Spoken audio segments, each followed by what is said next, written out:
Oh, sweet child of mine, a request has come through, and so I've crawled out of my little cave to talk to you about Thor Love and Thunder. So this is my spoiler review slash discussion, whatever you want to call it, on this movie. So spoilers, people. If you haven't seen Thor Love and Thunder and you don't want to be spoiled, well, don't watch this. Go watch that first. It's actually very short.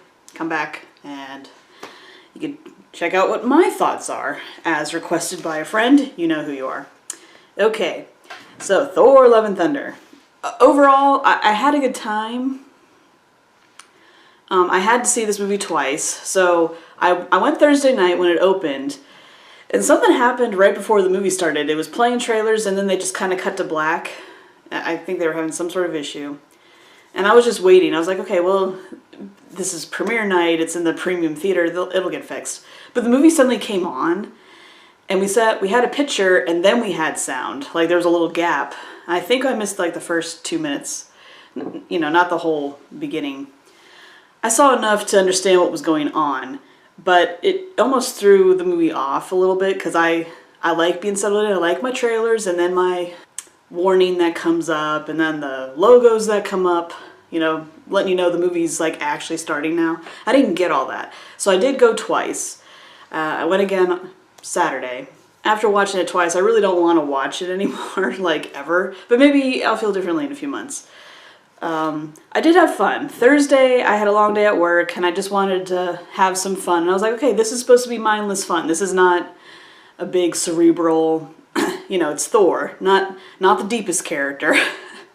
One criticism I hear from everyone is like, oh no, we're back to dumb Thor. Well, Thor has always been dumb, but I think what they're talking about exactly in Thor Love and Thunder is he's back to movie 1 version of himself, where he's the ignorant god that's just smashing things and not really caring that he's smashing things and not thinking about his actions having consequences for anyone who's not a god. It's like, okay, you wreak all this havoc on us and you don't feel bad about it, you don't offer to fix it before you go, like that kind of stuff. So Thor is being Thor, and I like Thor a lot, but yeah, he doesn't really grow in this movie. He doesn't have an arc of any kind. And it's his movie, so that's a problem. I'm on board with that. I'm okay with the movie being a romp. Some character growth would be nice. And he could grow in any direction, because where we left him at the end of Endgame is he thought, okay, I've been trying so hard to be this person, and he has a wonderful talk with his mother about how everyone fails about who they're supposed to be. And so it's time just to be who you really are. I thought the movie was going to explore that more. Not to say, oh, you have to connect everything that came before, but don't make these team-up movies where at the end you say, okay, this person's going to go off and do this, and that one's going to go off and do that. Don't waste your time doing that if the next movie has no intent of going there. That's why I got so mad at Doctor Strange 2. They said WandaVision was important to the plot of that story, so you watch WandaVision and you watch Spider-Man No Way Home and then you watch Doctor Strange 2, and they don't feel like they were made by the same people. Now, they weren't, the directors were different and all that, but Marvel used to have this nice overlay of, but here's the few connective threads that tie it all together, and the rest of it is just that personal director's flourish, right? So you had a little bit of both. You had people doing their own thing, as long as they kept to a couple of items, so that when you watch multiple Thor movies in a row or multiple Doctor Strange movies in a row, it feels like you're watching the same character, just being handled by different people, So that's a big problem. I mean, overall, I had fun. It is a fun movie. The movie's trying, I think, way too hard to be funny, and I don't think it's funny. Like, let's take the goats. A lot of people hate the goats. The goats are annoying, and I am easily agitated, so I'm like, oh, I'm gonna get sick of this after a few minutes. But every time they come on screen, I laughed, both times. Every time I just heard that noise, I don't know, it just... Now, I wasn't laughing hugely, but I was chuckling, I was definitely like, I thought they were funny. But I understand, because I also realize that they are annoying. But to me, a lot of the jokes didn't land. Like Gore doing the whole, oh, and here's Jane Fonda, or here's Jodie Foster. A lot of it just wasn't funny. It just felt, you could just feel it trying to be funny, and it wasn't funny. So, but I don't want to be all doom and gloom, like, I have more to say. But let's focus on some positive things, okay? I thought Gore, the God Butcher, was an excellent character. I think Christian Bale did an amazing job, but it felt like he was in a totally different movie. I've never understood why people say that when they criticize movies. They're like, oh, this person was in a totally different movie, and everyone else was over here. I understand now. He's really bringing it, you know. He's like, look at the acting. Ooh, oh my God. And he's so serious, and he's dealing with a serious thing, because the movie opens so strong. When I watched it the second time, I got to see the whole thing. I think the opening of this movie is very, very good. So you're like, all right, let's start with the villain. Let's get their motivation. Excellent, excellent, you know? And he's just being so serious. Now, obviously, he's interacting with a god in the beginning, and the god is really silly. But Gore stays the way he is the whole time. He's so intense. He's menacing. I think he looked amazing. I liked how he dipped in and out of shadows. You know, the VFX to me was wonky in this movie. Like the fight scenes, the CGI shadow monsters all looked a little... Even Thor's costume looked really cartoony and like flat. But Gore, when he pops in and out of shadows, that looked expensive. That looked beautifully rendered. So I thought he looked good. I liked his power set. All that's good. Now, I am not a Marvel Comics reader. I don't know how comics accurate this is, but I do know that overall the MCU is not altogether comics accurate. They borrow things, but then they tweak it to make their own movie version using the characters. So even if it's not completely accurate, I'm like, well, they've never technically been all the way accurate. Not on every front. So I don't care about that either. I thought the scenes in Eternity, I didn't like the writing, but visually, when Gore is sitting before the, I'm guessing that's Eternity. I don't know if Eternity is an entity. I don't know if Eternity is a god. Whatever that being is, that's beautifully rendered. Okay. I do like that the Guardians are here. It shows that they paid attention to the fact that, yes, last time we saw Thor was at the end of Endgame. Again, I don't need every movie to be all connected. It's okay that this is isolated, but thank you for at least starting off with like, and this is when we last saw Thor. And we do have one sequence with the Guardians. I love the Guardians. I think Thor and the Guardians are a very good pairing. So I was hoping that this movie was going to be called the Asgardians of the Galaxy to play off of what Thor said in Endgame. And also, I know there's a comic run at least that's called Asgardians of the Galaxy. I'm like, oh yeah, you know, like how Ragnarok was all Thor and Hulk? I thought this would be Guardians and Thor. You know what I mean? It started off that way, and I could have done with more of that. That's completely fine with me. But it's also fine that they left. I wasn't sad when they left. I was like, right, this is really Thor's movie and you have something new to say. But thank you for acknowledging that Guardians were part of his journey to get to this point. So I appreciate that. It was always nice. So it's nice to see the Guardians. Even though it was short, I felt like they were used well. So I wasn't too sad that they were gone. It's just the movie we get in its stead. It all feels very messy. Feels very tacked on. So yeah, we're going to have to dip back into what I think is bad. Jane Foster, I've never, from the moment that they announced it, when they were at Comic-Con and Taika Waititi hands Mjolnir to Natalie Portman, I was not excited. I don't care about this character. I know she's from the comics. I know she's important. And I'm not trying to be anti-woman, like, I don't want representation. I think it's important to have female characters. It feels too much like what they're doing is we're just going to give you the female version of each one.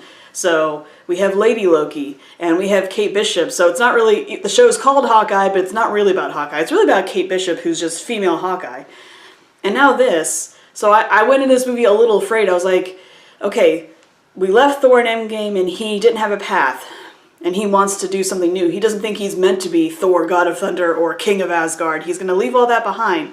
So I'm like, is he like the older veteran who's going to teach the young, you know, fresh to heroing Jane Foster and she'll become Thor and this is all about a handoff? I don't want that. There's nothing wrong with it, and if it was done well, I would at least deal with it.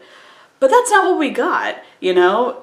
Now, part of this is not the movie's fault. Part of it is COVID, and I'm trying to not lean on that because I'm getting tired of saying, well, we got to factor in COVID. But also, before COVID, Natalie Portman left the franchise. That's why she's not in Ragnarok, because she's like, no, I'm done. So they had to find a really weird way to write her out without filming her, because they didn't have her to film her. Well, now she's back. I don't know what Taika said to her, saying that made her go, oh, I gotta come back for this. Now that I see the final product, I'm like, was that worth coming back for? You know, if you're gonna do her cancer storyline, which I know is from the comics, give it the support it needs, you know? It just feels so lazy and so shoved in at the last second. Kind of like the Illuminati and Doctor Strange 2. That just feels very tacked on. Like, hey, look, we read comics. We know Jane Foster gets cancer and then becomes the mighty Thor. Blah. It's like, I don't know. I'm not impressed with that. So I'm not happy with her treatment. And it also feels like they're doing all these movies and they shoved it into one movie and they made it super short. That's my biggest complaint about this movie. It's way too short. You can't do this Gore the God Butcher as seriously as Christian Bale is acting it and then pair it with this rom-com thing between Jane and Thor and Mjolnir and Stormbreaker. I hated that whole thing. All this, okay, the weapons are alive now? They're sentient? Or are they just a proxy for your feelings? Some people said the first time was funny and then they lost it, but I was like, no, I never thought that was funny. I hated that whole thing. I did like the montage of like, let's watch, you know, here's the escapades of Jane and Thor. That's all funny. If they made that a Disney Plus series, or if that could be its own movie, I'd watch the hell out of that, because that looks really funny. Thor is perfect rom-com fodder. That's a great idea for Thor. But they don't want to just explore that, so they just cram a little sliver of it in here, just enough to make you hungry for more, if you're into that kind of thing. But since they don't serve it, you might as well have cut it out. Clearly, a lot of this movie has been cut. Clearly. There's a lot of just pieces missing. So I think that's a problem. I really hate Korg, but I never liked him. I didn't like him in Ragnarok either. But he gets worse in this movie. It's okay that you want to make him gay or whatever. It's just, again, it's only a couple lines and they feel like a throwaway, so it feels like, oh, let's represent, but not really give it a whole lot of attention, and we'll make it a butt of a joke. Gay people are not here to make everyone laugh. That is not their purpose. Let's stop making them the joke of the movie. It's not like, oh, they're gay, ha ha ha. I'm so sick of that. Enough, okay? Either make them gay and it doesn't matter, because it doesn't. You know, it's just, but let them have their own agency. Let them have their own story. You know, they got things. They have dreams. They have ambitions. They have talent. Let them just do whatever, because that's what the rest of us do. But no, it's like, oh, let's have him waste screen time singing this stupid karaoke song about being, you know, two gay rocks making love in, you know, lava or something. It's just so bad. It really felt, you know, people are talking about the tone being all over the place, so like, that felt tone deaf. So, not a fan of that. I didn't have to have the Guardians stay, but I don't like that the Guardians leave and then we go to Earth, to New Asgard, and the whole Jane thing. Because New Asgard, again, that's such a tease, and I feel like a different movie could have played with that some more. I don't know why we went to New Asgard. It felt so forced in there. Right down to things like Valkyrie going, look, it's Astrid! It's Heimdall's son. Never mentioned before. All it would have taken in all the previous movies that we had Heimdall is he's saying something about his family, because until this point, I thought he was just like this lone sentinel, you know? I'm like, well, he has to guard the Bifrost. He doesn't have time to meet someone and make a family. I thought he was like beyond what the other Asgardians were. So you can't just throw a son in there, especially as clumsily as they do, with Valkyrie going, look, it's Heimdall's son. That's such an awkward sentence to utter, you know? It's like, oh my god, can we just say that we're in a movie? I don't hate the character. I don't hate the actor who played him. I thought all that was good. It's just how you brought him in. It's a problem. It's like, why are we doing this? So I didn't care for New Asgard at all. It was so brief, and it felt so pointless. I'm fine with Thor staying in space. This all could have taken place in space. It had nothing to do with Earth. Let's give Earth a break. Because if you come to Earth, then you have to deal with the ramifications of the snap, which is the only thing all of Phase 4 has cohesively, is most of them are talking about, in some level, in some way, oh, this is how we're all different because of Thanos. They're dealing with different aspects of the ramifications of that because it's huge. It's a very big rippling effect. I'd rather not talk about it because if we're never going to close the Infinity Slot if we have to keep saying, now remember Thanos? Remember how this thing happened with Thanos? If you're doing all that, you know, it bogs the movie down. And this movie's already bogged down. So that's a problem. Then we go to Omnipotencity.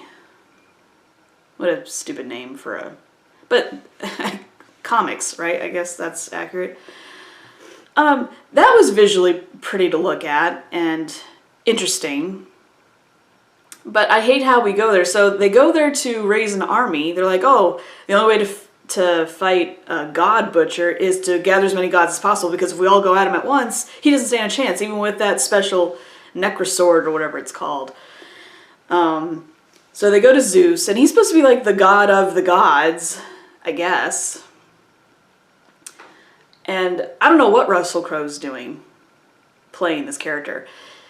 It's not that it doesn't work, but I don't know, it comes across as insulting. I'm hearing a lot of people saying it's a really bad Greek accent, like thank you for making him Greek, not British, but it's still not right.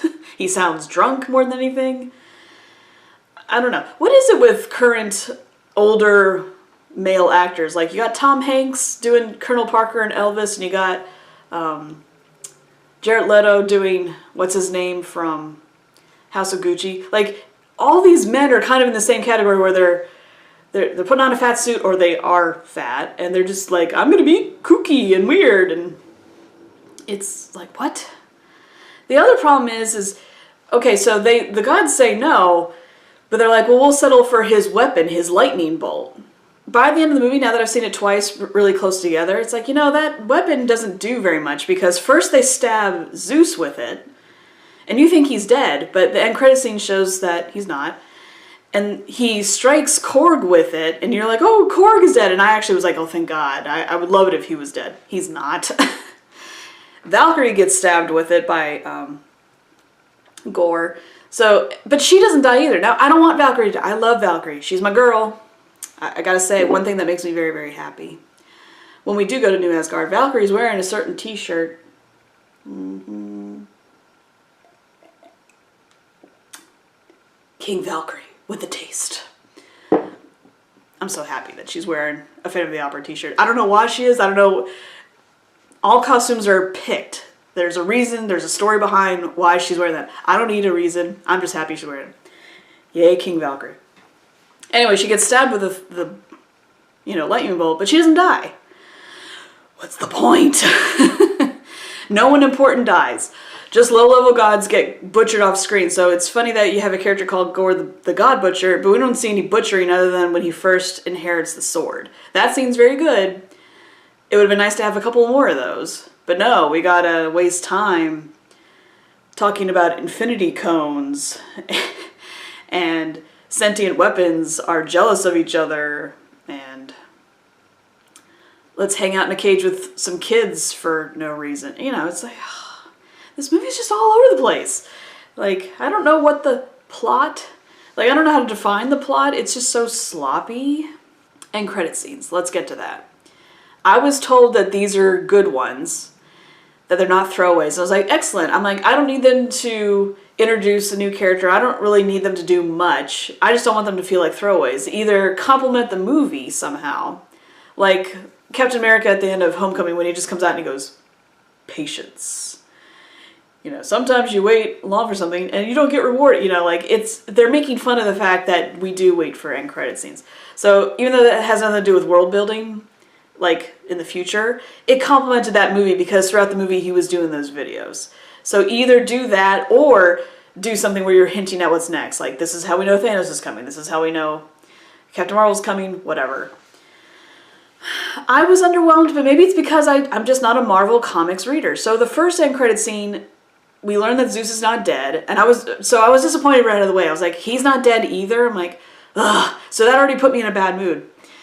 But the whole point of the first end credit scene is to show that Hercules is coming. that means nothing to me. When I hear Hercules, I think of the Greek myths that I know. I don't know comics Hercules. I don't know how similar they are. Maybe they're just the same only in name. They're actually different otherwise. I don't know. I don't really care. I don't care that he's coming. I'll research it when it becomes evident that he's important later. But since Phase 4 is all over the place, I don't know if he'll actually be important later. You know, because Adam Warlock from Guardians 2 was supposed to be coming. Now, I know we haven't gotten to Guardians 3 yet, but that was so long ago that I'm like, I'm glad I haven't researched Adam Warlock yet because he hasn't shown up. Is Hercules going to be the same? So it's a problem, you know? And the second end credit scene, to me, that is a throwaway. So again, Jane dies. She is the one character that dies. And the part of me was like, yay. Not because I wanted her to die, but death has to mean something. That last end credit scene just shows that death doesn't mean anything, which is an overall theme for the whole movie. The reason the tone is a problem and you can't just let it be a lighthearted comedy is they're talking about death. You know, Jane has cancer and Gore's daughter, a child dies. And so he's on this revenge quest, so he's purposely like, I'm not here to defeat you, I'm here to kill you. And they mention Valhalla throughout the whole movie. You know, so that's all really important. So it complements it in that way, but again, because no one dies, like not even Sif. Now, I don't want Sif to die either, but she's in such a state where you think, okay, she's gonna die, but she didn't die either. You just want to know that their death means something. That's all. So those end credit scenes didn't do anything for me. On the surface, I had a good time. I did laugh at those stupid goats every time. I love the little play that, was it Sam Neill and Matt Damon and what's his name, Hemsworth. I love when Melissa McCarthy broke through that fake portal as Hela. I thought that was funny. I'm a theater person, I have a theater background, so I appreciated everything they did. I mean, live theater looks a lot better than that. That's like cheapo, they clearly only had $40 or something. Real theater could do some awesome tricks. Real theater can do some awesome tricks. I can get over most of these things. I'm not so upset that I'm losing my sleep. My overall notes is either the movie was too short and you cut out important things. That's one flaw that I think should have been fixed. I was happy that the movie was short when I heard that it was short, but when I saw what I got, I'm like, oh, see, this is why I like the 3-hour movies. But if you're going to keep it short, simplify the storyline. Either make it just about Thor and the Guardians having an adventure with Gore, or just do Jane. You know what I mean? Like, it was too many ideas. It was like, what else can we pile on into this sink, you know? So those are my overall thoughts on Thor, Love and Thunder. It was adequate. But Marvel should be above adequate. That's all. Maybe the reason we're all so hard on it is because we know that they can do better. So it's like your A student suddenly earning C's. C's are passing, but don't you want to go back to earning A's? You know, that's just the comparison I want to make there. So those are my thoughts. Hope you enjoy this, and I should get back on the horse and keep doing more of these. So I'll see you soon. Bye.